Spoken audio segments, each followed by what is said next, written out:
আসসালামু আলাইকুম, আমি রাতুল। খানের খানাপিনা চ্যানেল নিয়ে আবারও চলে এলাম আপনাদের সামনে।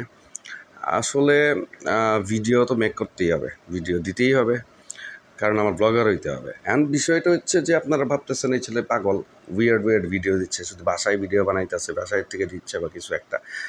আসলে বাসায় ভিডিও বানাইতেছি বলতে এটা এক কথা বলতে পারেন যে আমি শিখতেছি, মানে ট্রেনিং সেশনের মতো।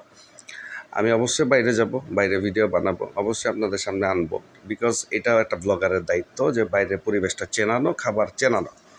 তো দেন সেই জন্য আমি যাব, অবশ্যই যাব, বাট আমার একটু সময় লাগবে, এর মধ্যে একটু ব্যস্ততাও যাচ্ছে। সো ব্যস্ততার মধ্যে হয়তো বা দেখা গেছে যে একটু কমই সময় পাইতেছি এখানে ওখানে যে ভিডিও করা, সেই জন্যই আমি বেসিক্যালি বাসায় ভিডিওটা করতেছি।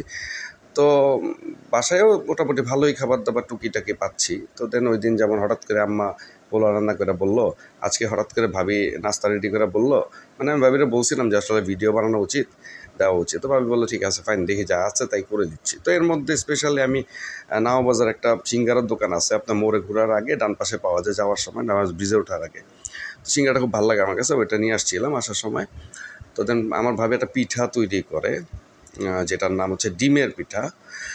পিঠাটা অনেক টেস্টি, আমার বাসায় স্পেশালি বানানো হয়। এই হচ্ছে সেই পিঠাটা, এটা হচ্ছে ডিমের পিঠা।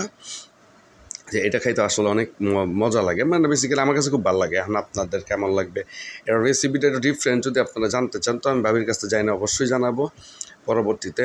দেন পিঠা খুবই ভালো ছিল। দেন সেমাই ছিল এখানে, এটা একটা মিক্সড সেমাই, এটা কিন্তু আপনার নর্মাল সেমাইয়ের সাথে লাচ্ছা মিক্সড করা ছিল, এটাও খুবই ভালো, এটা আমার ভাবি করা।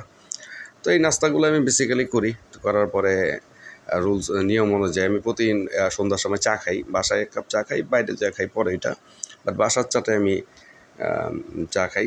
তো এইভাবে মোটামুটি আমার নাস্তা আমি শেষ করি, এই চা খাচ্ছি।